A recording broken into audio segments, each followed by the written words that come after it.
So mga idol, ito yung balancing. Kaya monitor niya, monitorin. Screen monitor niya.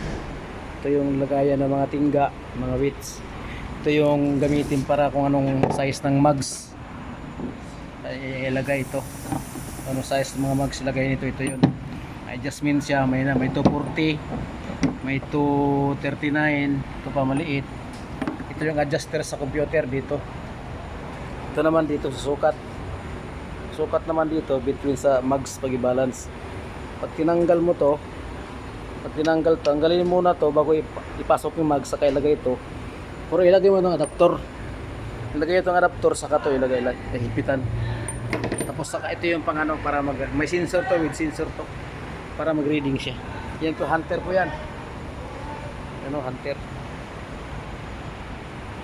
Tire balancing. Ano? Yan mga idol. Tire balancing yan mga idol. Salamat po, salamat. Ingat lagi mga idol.